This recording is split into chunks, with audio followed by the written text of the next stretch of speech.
She was just a black maid. Until she fed the millionaire's son and turned his world upside down. Before we start today's story, tell me in the comments, where are you watching from? I really love knowing how far these stories are reaching.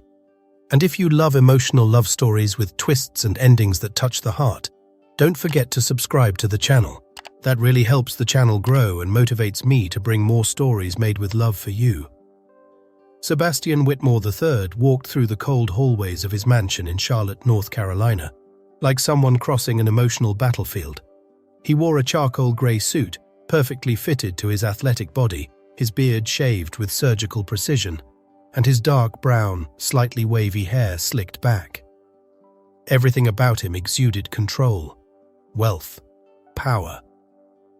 On his phone screen, a graph was going up. The value of Whitmore Holdings shares was skyrocketing after a $1 billion merger with a Swiss bank. He looked at it like it was just another number, because at home, no graph was rising.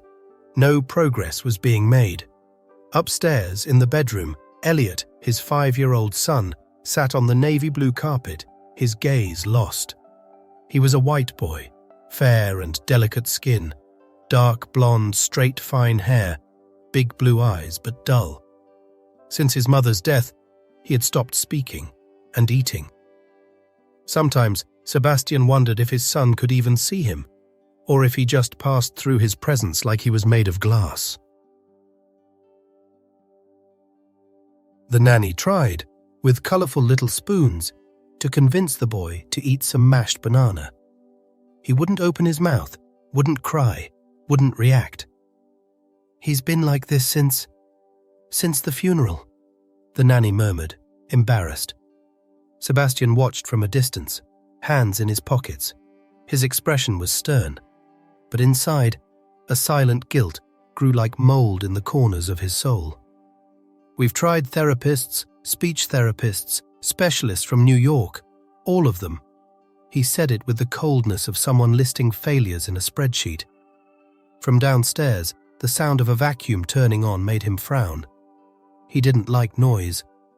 Amara Sinclair was in the main hall, kneeling, scrubbing the edges of the white marble staircase with an old toothbrush. She was 29 years old, with dark skin, delicate features, deep dark brown eyes, curly hair tied under a simple beige scarf, and broad shoulders from carrying too much silence. The house uniform, black pants, white blouse, and grey apron, was impeccably clean. Even with her knees aching, she held a dignified posture, like someone who refuses to break, even when no one is watching. She knew she was invisible, and had learned to move like a shadow. "Can you turn that off, please?" the housekeeper said impatiently, rushing by. Amara obeyed without answering. She just lowered her gaze and pressed the button. That was every day, cleaning, silence, and doors closing behind her.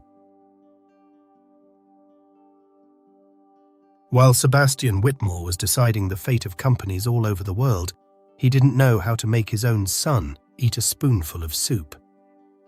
He rebuilt hotels in war zones, but didn't know how to make his son eat. By the end of that afternoon, alone in the living room, surrounded by modern art and Scandinavian furniture, Sebastian looked out the window.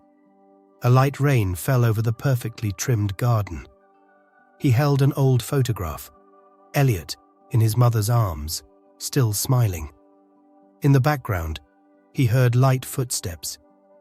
It was Elliot, walking silently with a vague look, hugging one of his favorite stuffed animals. "Do you want something, son?" Sebastian asked, his voice rough, not knowing how to be a father anymore. The boy stopped, didn't answer, just looked away, and left through the side, as if Sebastian were a stranger, like he always did. And then, for the first time in a long while, Sebastian felt something crack inside, something no billion-dollar merger could fix. Outside, the rain continued to fall softly, as if the sky was crying slowly. Inside the mansion, the silence was dense. The afternoon hours passed slowly, dragging on. Elliot hadn't left his room since breakfast, which he'd also refused. The housekeeper said it was normal, that it was just another hard day. But to Amara, something felt different. She was finishing cleaning the kitchen when she noticed the pantry door slightly ajar. A small gap, almost unnoticeable. That was odd. She usually locked it after organizing the shelves.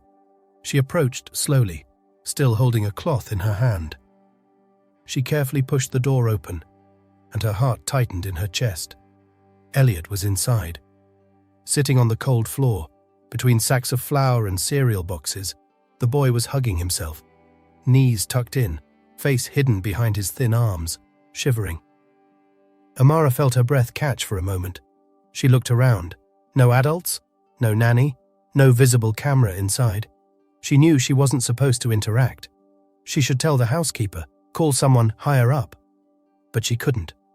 She slowly knelt at the pantry entrance.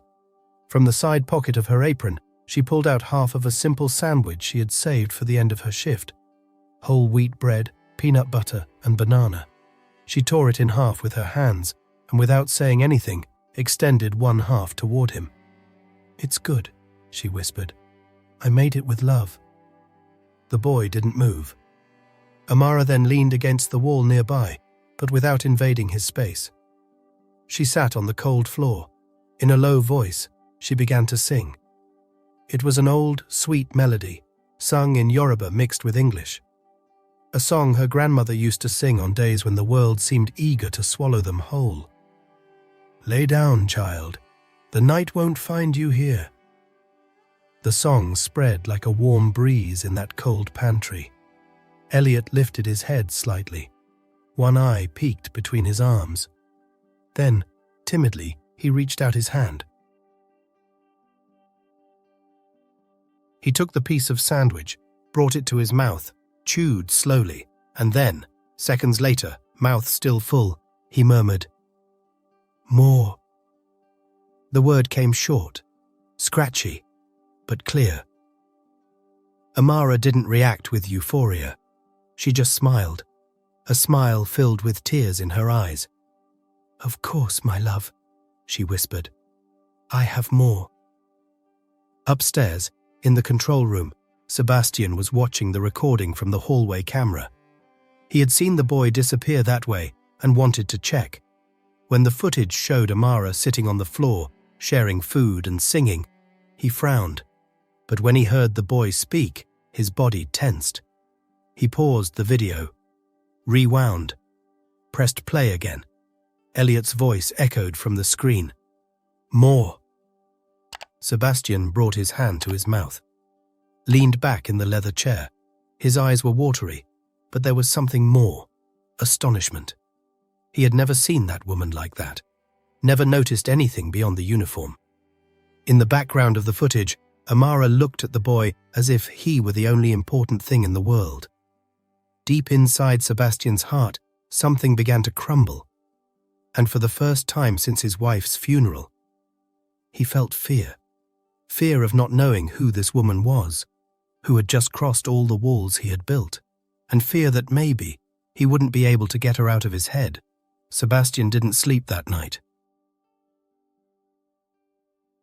Sitting in his office, surrounded by mahogany bookshelves and digital screens displaying real-time charts, he kept replaying the camera footage on a loop. The sandwich, the song, the word. More. He couldn't get it out of his head. On the monitor, Elliot's face appeared more alive than it had in months, all because of her. Sebastian leaned forward, elbows on the desk. He stared at the screen like someone trying to solve a riddle no consultant had ever figured out. For the first time, the man who always knew what to do didn't know what to think. Who was Amara Sinclair? He opened the mansion's internal system and accessed the employee database. Full name, address, ID number. A standard personnel file, almost empty. But one click on a forgotten tab caught his attention. HR supplementary file? Resume? He murmured. He opened the document. And then, as if someone had pulled the rug from under his feet. He read, "Nursing school at the University of North Carolina Central. Outstanding student for 2 consecutive years. Top grades in child development and health psychology. Enrollment suspended due to family reasons in 2016. Sebastian leaned back in his chair, stunned. He typed her name into the city's internal record search. An old local news article appeared. In the photo, a young Amara, radiant dark skin, bright brown eyes, curly hair loose to her shoulders, receiving an academic honor medal. The headline read, "Nursing student overcomes adversity and moves panel with speech about empathy and care." He read every line, his heart tightening. The reason for pausing her studies, her grandmother diagnosed with advanced Alzheimer's. With no family, Amara cared for her until the end. And after that, she never returned to college. "She was a star," he whispered, running his fingers over the image. "But now she's scrubbing marble floors." Sebastian Whitmore III, who had always despised overly long resumes, found himself paralyzed by a story no one had ever told. In the back of the mansion, at that same time, Amara was finishing hanging freshly ironed sheets on the makeshift clothesline in the staff quarters. Her hands were red from so much soap, her eyes tired from a long day, and her heart still full from the moment with Elliot. But she had no idea that very night, the most powerful man in the house had finally seen her, and not as just another among many, but as someone who knew exactly what she was doing. And that thought scared him. The next morning, Sebastian arrived at the mirrored building of Whitmore Holdings without having slept a wink. The images from the previous night still echoed in his mind. Elliot speaking, Amara singing, and the sweet look of someone who knew exactly what she was doing without asking for any credit. The elevator rose to the top floor in complete silence. The executive hall was polished marble, natural light filtered through bulletproof glass, and the scent of freshly brewed strong coffee. The board was waiting for him in the glass-walled room, where 12 directors were already seated around the oval table. All white, well-dressed, cold as spreadsheets. "Good morning, gentlemen." His voice came out hoarse but firm. The agenda was clear. Asset review, optimization of social investments, and closure of underperforming operations. Among them, charitable foundations subsidized by the company. The Public Relations Department had suggested cuts in projects that didn't bring image returns. Let's start with item 8 on the list. The Luz de Sul Foundation. Over $400,000 invested in 4 years and no significant media impact. I suggest a complete shutdown of activities by the end of the quarter. Sebastian looked up. Luz de Sul? The investment director flipped through the report and confirmed, a community center in West Charlotte.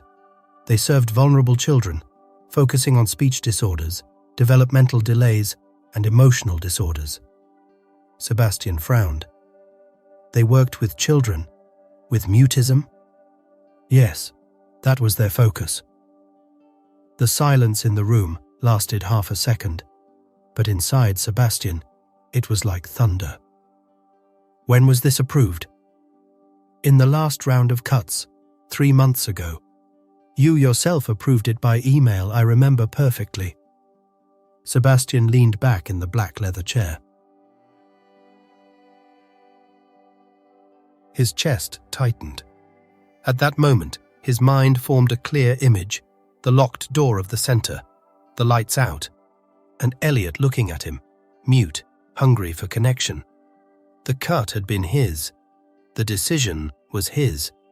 The very man who was desperately seeking help for his son had destroyed the place that could have helped him. Did they shut it down already? Yes. Last week was the final day. It was actually a relief on the budget. No media coverage, no public reaction. It disappeared into thin air. But Sebastian couldn't breathe properly. He remembered the chalkboard in the therapist's office with the phrase, Here, every child has a voice. He remembered the simple coffee served at the reception, the woman who welcomed him with a smile, even when he walked in saying he expected objective results. He closed his eyes for a moment. He slowly opened his hands on the table and murmured, more to himself than to the others, "I cut the only place that could have heard my son." No one answered. For the first time, Sebastian couldn't pretend it was just numbers. For the first time, the consequence had a face, had a name, had small blue eyes, and a silence that hurt. At the end of the meeting, he stayed seated. The other directors dispersed. He kept staring at the report page where it said, "Closed. Justification, social irrelevance. Relevance." The word hit him like a sentence. What if it had been Amara who took Elliot there? What if that center had been the bridge? But now it was closed, because of him.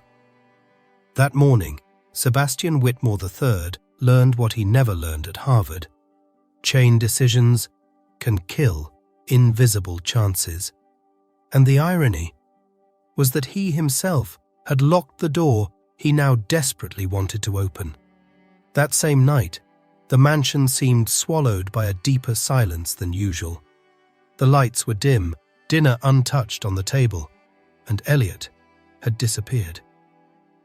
The nanny ran through the hallways, desperate. "He was here! I only went to the restroom for 2 minutes." Her eyes were wide, almost in panic. Sebastian came down the stairs with his phone in hand, trying to access the internal cameras again. The guilt still pulsed in his chest for having closed the community center. And now, his son was missing inside his own house. "Check the guest rooms, the garden, his mother's closet," he ordered, trying to keep his voice firm. But there was something in his tone that gave him away. He was scared. It was Amara who thought of the most unlikely place. The old chapel at the back of the property. It was small, almost forgotten, with dusty stained glass and worn wooden benches. A space Sebastian's wife used for meditation. Amara crossed the wet garden without asking for permission. Her uniform was already dirty from the whole day, her shoes soaked, but she didn't hesitate. When she opened the chapel door, she saw. In the left corner, Elliot was lying on the cold floor, wrapped in his own jacket. He was shivering.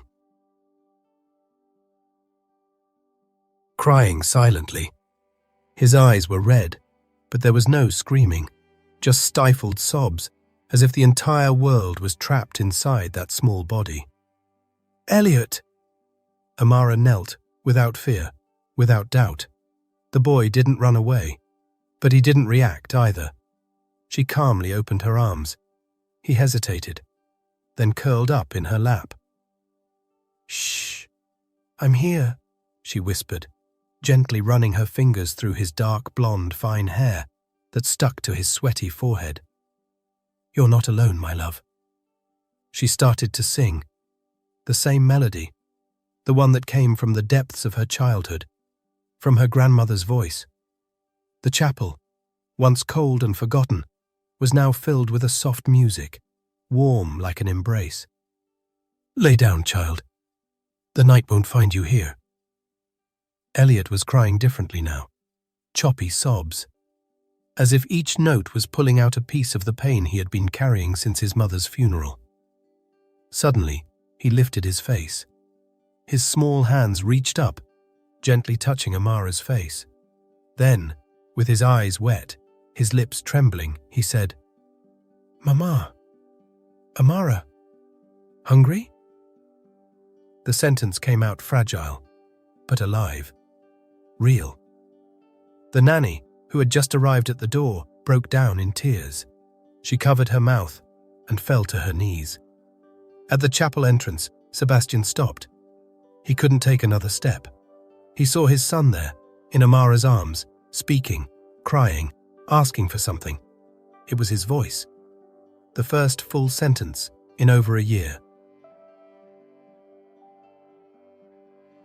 It was the miracle he had searched for. and never thought would come from that woman. Sebastian's knees gave out. He leaned against the doorframe. His suit was soaked, his eyes in shock. There, among the old stained glass and the smell of wet wood, he felt something break inside himself. A shell, a pride, an illusion. And in the place of the man who controlled the world, another was born. A man who, for the first time, felt that he knew nothing. The day after the miracle in the chapel, Sebastian woke before sunrise but couldn't get out of bed. The image of Elliot in Amara's arms was too vivid.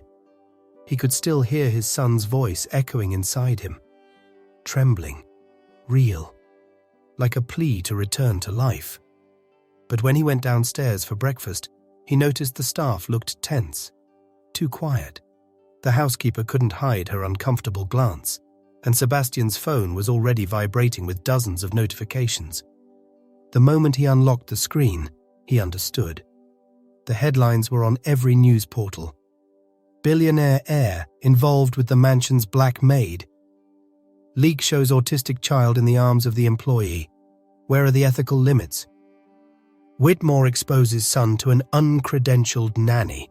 Case could lead to custody lawsuit. A frozen frame from the chapel video had been captured. Elliot crying in Amara's arms with the caption, "Maid or Savior? The woman who moved and divided Charlotte's elite." Sebastian felt his blood boil. He looked up. The nanny, the same who had cried the night before, couldn't look him in the eye. At that moment, the parlor phone rang. The housekeeper answered, pale. "It's Mrs. Whitmore, Mrs. Ellen's mother." Sebastian closed his eyes when he heard his ex-mother-in-law's name. He knew she wasn't calling out of courtesy. Minutes later, in his own living room, he received her. Charlotte Whitmore Sinclair, tall, porcelain white skin, platinum hair in a perfect bun, pearl necklace, pastel pink dress without a single crease. Her heels hit the marble floor like a hammer. She walked in without greeting anyone. "You've completely lost your mind." Her voice was low, sharp, like thin ice about to break. Sebastian kept his chin up. "My son spoke, Charlotte. After more than a year. He spoke. And to whom? To whom?" She stepped closer, her blue eyes wide. "To a maid, Sebastian. A woman who scrubs floors and shares food with her hands." He clenched his fists. "She has a nursing degree. She gave up her career to care for her sick grandmother, and she was the only one who saw Elliot as a boy, not as a problem." Charlotte looked at him with disdain. "You put a black maid in my grandson's lap. This will cost you your reputation and custody of him." The words were spat out with a coldness that froze the air. She placed a copy of her lawyer's letter on the table. "If you continue with this indecent exposure, I will have full grounds to take legal action." "Elliot is the heir to a lineage, and I will protect him from you if necessary." Hours later, Sebastian's legal team gathered in an emergency meeting. The advisors were anxious. "You need to control the narrative. The press is turning this against you. There's a real risk of a parental negligence lawsuit. They'll say you're exploiting this emotionally vulnerable woman." "And what if it's true?" he asked, his voice heavy. The silence was deafening. Then came the final sentence. "If you want to keep the empire, stay away from her, now." Sebastian didn't respond. But inside him, for the first time in a long while, ambition and affection collided with brutal force, and for the first time, he wasn't sure he'd choose power. The hearing was urgently scheduled at the request of Elliot's maternal grandmother, under the claim of risk to the child's emotional well-being. The family court in Charlotte was packed that morning. TV cameras waited outside, and lawyers in dark suits whispered among themselves like they already knew the outcome. But no one expected Amara. She entered through the side door, escorted by a social worker. She wore her simple grey uniform, the same one she used to clean the Whitmore house floors. Her curly hair was tied with a discreet blue scarf, her gaze steady but restrained. All eyes fell on her, as if they were seeing this woman for the first time, even though she had always been there. Sebastian saw her from afar and stood up. He wanted to say something, anything, but Amara just gave a slight nod, without stopping her walk. Her eyes looked different, stronger, more tired, more determined. The judge, a middle-aged man with a sober expression and rimless glasses, called her to the center. "Ms. Sinclair, please step forward." Amara took a deep breath. Her hands were sweaty, but her shoulders remained lifted. The opposing lawyers crossed their arms, ready to tear her apart. "Your full name, please." "Amara Sinclair." "Occupation?" "Housekeeper. But I'm also a nursing assistant, with 2 years of college on hold." The judge made a brief note. The prosecutor stood up. "Ms. Sinclair, how do you justify, as a household employee, taking on such an intimate emotional role with the minor, without legal authorization, without proper credentials?" Amara felt the impact of the question like a shove, but she breathed again. "I didn't take on anything. I was just there when everyone else left." The judge watched her attentively. "Tell us, in your own words, what happened the night the boy spoke." She swallowed hard. Her heart was pounding, but there was something stronger than fear, the truth. Elliot was alone, crying, hiding. I sat on the floor with him, sang an old song from my grandmother, and offered him food. I had no plan, Your Honor. I just wanted him to know he wasn't alone. The prosecutor tried to interrupt. "That's not a therapeutic procedure." The judge raised his hand, asking for silence. "Continue, Ms. Sinclair." Amara breathed slowly. "What no one understands is that they're not broken. They just speak a language no one wanted to learn." She paused. Her voice was steady, but the knot in her throat tightened. "And I understood that language, because I was once a child like him. Silent, ignored, afraid to make too much noise and get sent away." The room fell silent. A silence so dense you could hear footsteps in the hallway outside. Elliot didn't need another professional with a clipboard. He needed someone who would simply stay, who would listen to him even when he said nothing. And that's what I did. The judge clasped his hands in front of his face. The grandmother's lawyers stood frozen. No counter-argument seemed enough to erase what had been said. Sebastian lowered his eyes, moved.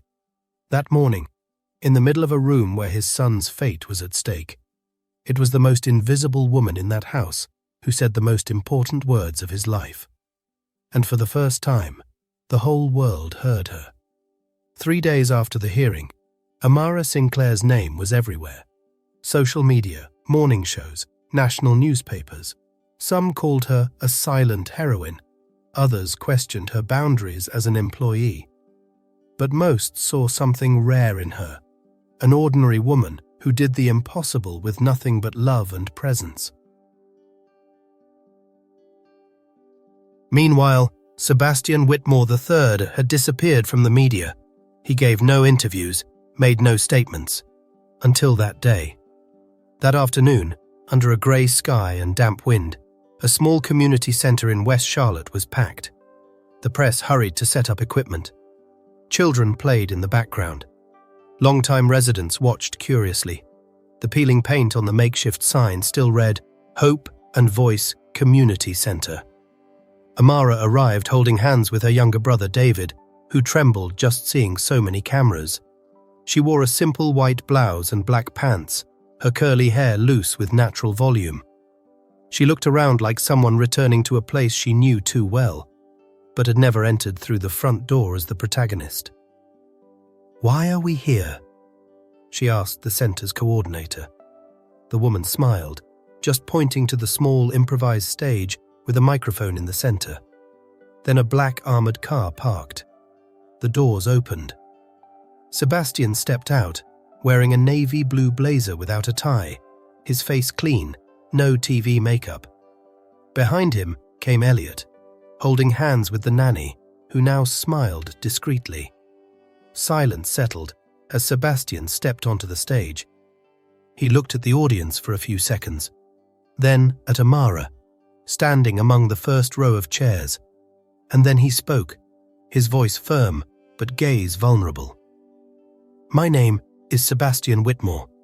Many know me because of the companies I run, the numbers I move, the hotels that carry my name, but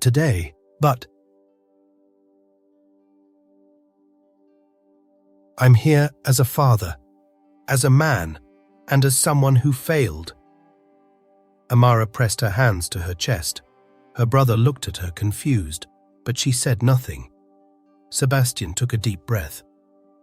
"I searched for answers in the most expensive clinics in this country. I collected diagnoses. I bought silence with money. But my son only found his voice in the arms of someone this society insists on ignoring." The crowd, silent, listened to each syllable like it was a confession. Elliot spoke because he was truly heard, because he was loved without an agenda, because, for the first time, someone really saw him. And that person was Amara Sinclair. He pointed at her. The cameras turned toward her. Amara felt the whole world on her shoulders, but she didn't look away. Sebastian continued, "The woman who saved my son will never be invisible again. Starting today, with resources from the Whitmore Foundation, I am proud to announce the creation of the Amara Sinclair Institute, a support center for children in silence, and for women who have always been silenced." A wave of emotion ran through the crowd. Tears streamed from a teacher's eyes in the back. Mothers exchanged glances. It was real. Then Elliot let go of the nanny's hand and ran, stumbling a little to Amara. He opened his arms, breathless. "Mama, Amara!" She hugged him so tightly it seemed like she was holding the whole world in that fragile little body. Sebastian came down from the stage. He walked over to the two of them. He knelt down, his suit touching the damp sidewalk. "You don't work for me anymore," he said. Amara looked at him, her heart racing. He held her hand. "Now, I want to walk with you." A collective sigh ran through the audience. But in that moment, all that existed was the sparkle in Elliot's eyes. Amara and Sebastian's joined hands, and the beginning of something new, something built not with contracts, but with courage. A few weeks passed since the inauguration of the Amara Sinclair Institute. The walls of the new community center, once peeling and pale, were now gaining color each day, not just from paint, but from voices, footsteps, and smiles filling every corner. Children of all ages filled the hallways with life. Some ran, others drew, some just watched quietly, their silence respected. In the main hallway, a long wall had been reserved exclusively for children's art. A white mural where each child could draw with colored chalk, express whatever they wanted, without judgment. What appeared there was more honest than any speech.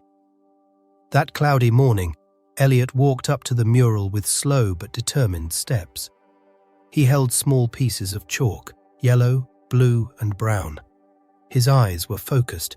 He was speaking more sentences, smiling more often, but it was still in drawing that he felt most free. Amara, watching from afar, didn't interrupt. She simply leaned against the doorway of the next room, arms crossed over her chest. Sebastian, who had arrived minutes before, stood silently beside her, his expression contained like someone witnessing something sacred. Elliot knelt before the white wall. He started with a big sun at the top, a vibrant yellow. Then, With the blue chalk, he drew 3 figures holding hands.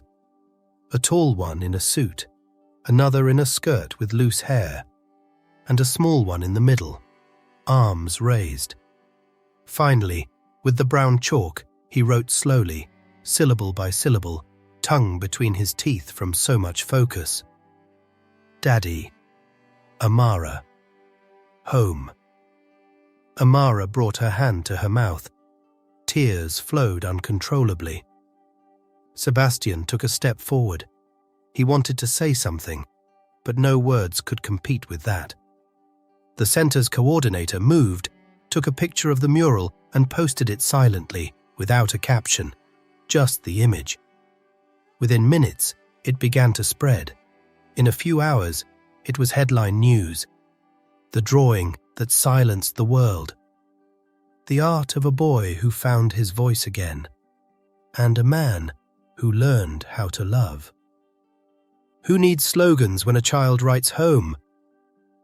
The image went around the country. It went viral. It was translated into other languages.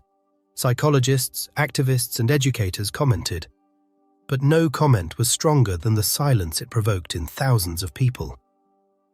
That afternoon, while the center continued pulsing with voices and footsteps, Amara knelt beside Elliot and hugged him from behind, her eyes still wet. "Is this what you feel, my love?" Elliot nodded, resting his head on her shoulder. Sebastian approached, and the 3 stood there, in front of the mural, just like the image the boy himself had drawn. 3 figures, a sun, and the word that finally made sense to all of them: home. A few weeks after the drawing that traveled the world, Amara sat in a light-colored armchair, in a studio bathed in natural light with tall windows. There was no professional makeup, no fancy wardrobe. She wore a simple navy blue blouse, her curly hair loose in its natural form, and a pair of discreet earrings that swayed gently every time she moved her head. The journalist in front of her, known for deep interviews with influential public figures, kept a respectful, almost reverent tone. It was no longer a conversation about the employee who moved an heir, but about something much greater: what it means to listen to someone the world refuses to hear. "Amara," the reporter said softly, "millions saw that image. 3 figures holding hands, a yellow sun, and a word: home. But what many people want to know is, how did you make Elliot speak? What did you say to him?" Amara smiled tenderly, the smile of someone who carries pain, but also healing. She took a deep breath before answering. The camera zoomed in on her face. Her deep brown eyes were calm, yet intense. "I didn't say anything," she replied. "I just stayed." The journalist looked confused for a moment. Amara continued, "Sometimes, the key you search for in every vault in the world is in the hands of someone you never wanted to look in the eyes." There was a respectful silence in the studio. The phrase echoed not just in the air, but inside everyone present. It was more than an answer. It was a painful truth. Amara then stood slowly, as if she knew this would be the final moment of the interview.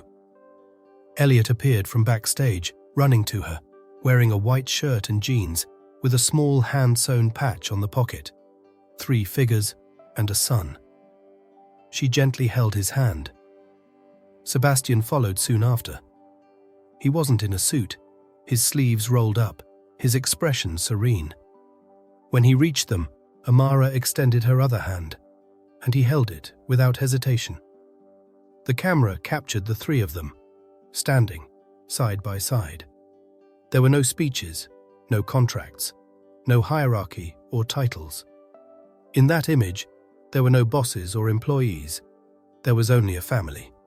A child who had found his voice again. A man who had finally learned how to listen.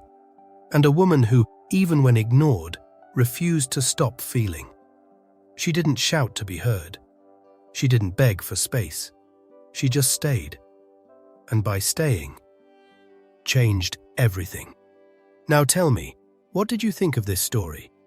Leave your rating from 0 to 10 in the comments. I really want to know how this journey touched you. If this story moved you, like the video, share it with someone who needs to hear this message, and subscribe to the channel. That really helps us keep bringing stories like this about love, resilience, and choices that change everything. And before you leave, I've picked another emotional story with even more twists and a lesson that will touch your heart. It's worth watching.